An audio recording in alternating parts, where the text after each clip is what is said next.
You wish to consult me?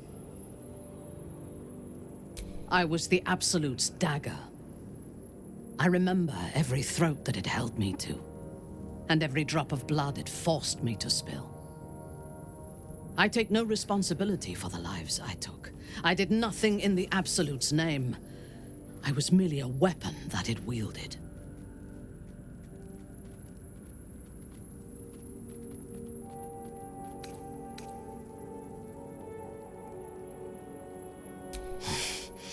You have my sympathy.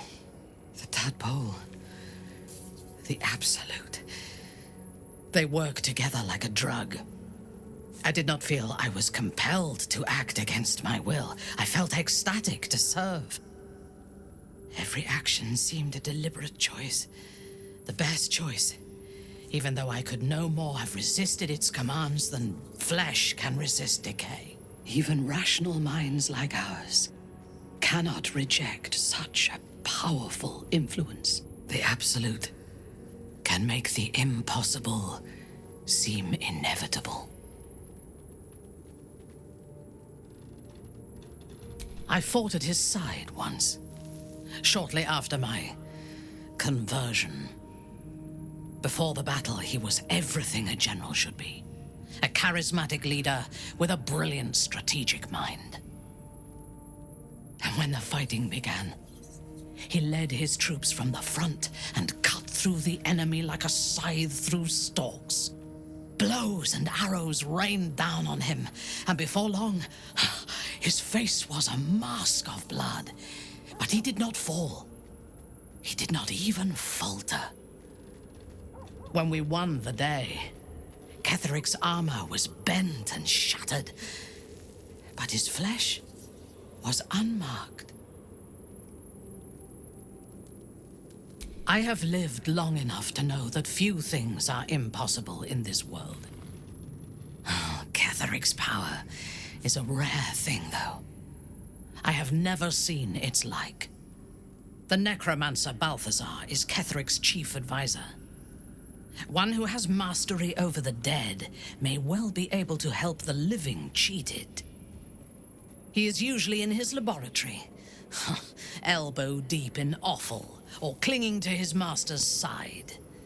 If he left Moonrise, his mission must be urgent.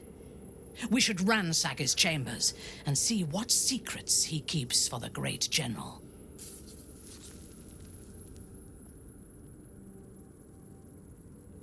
I took up my oath long ago, when I swore bloody vengeance against any who defied Lolth. Now, I myself have sinned against the Spider Queen. Though my faith is shattered, my oath endures. I am sworn to destroy all those who serve the Absolute.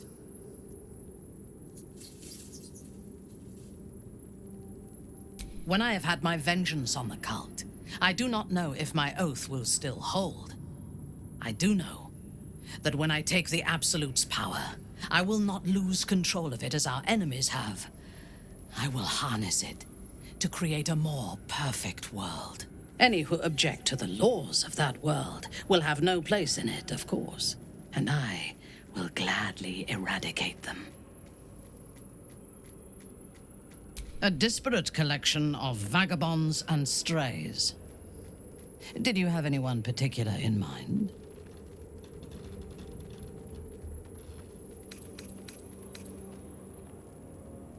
She is intelligent, strong, and capable as both a leader and a fighter. An impressive woman.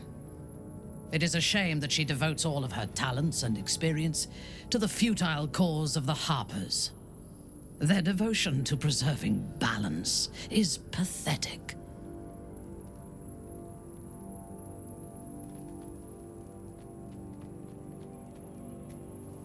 That notion is a lie, amplified by the weak to preserve their feeble grip on the world.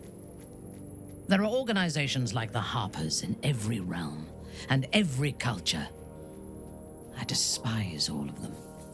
They fear change and would rather maintain mediocrity than face the risks and challenges that progress demands.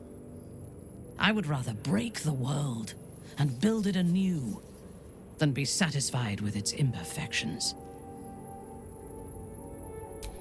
She is tolerable, but her faith in the Lady of Loss is poisonous.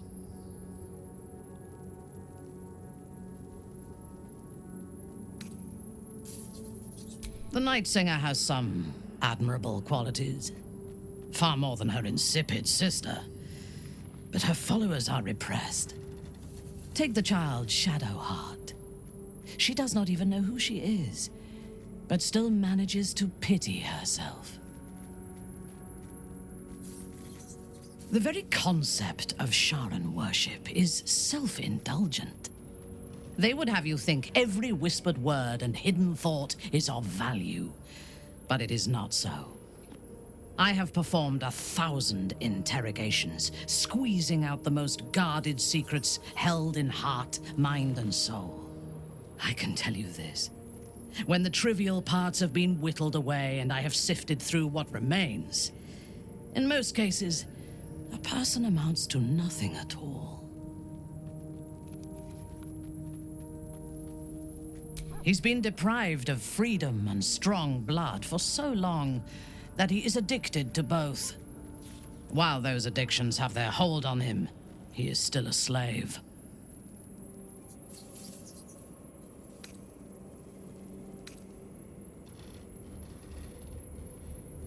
And while you live, you'll be enslaved to your appetites and hungers. We all feed on something, and if we are deprived of it, we will fight for it. But Astarion is not only bound to his needs and desires, he is still bound to something more powerful. His master. He will only be free when Cazador is dead. And that is as it should be. When the time comes, we must hope that he does not only take Cazador's long life, but the power that has sustained him as well. I have encountered few Githyanki in my life.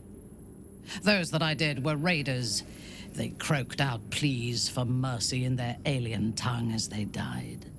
Meeting Lae'zel makes me wish I knew more of their culture.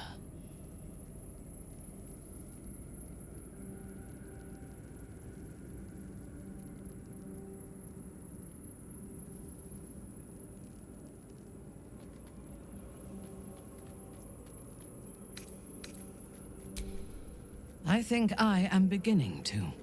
In spite of her youth, there is a patience and precision in Lae'zel's thoughts and actions that I admire. Those qualities will strengthen as she matures. The wizard?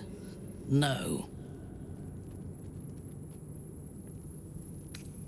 Their mastery of the weave is commendable, but they are poor conversationalists. In my experience, they do not usually live long enough to make the effort of befriending them worthwhile. Either the enemy recognizes they are a threat and kills them swiftly, or their curiosity leads them to combust while experimenting with the limits of magic.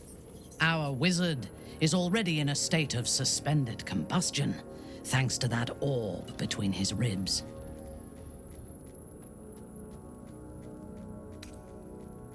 There's no space for me.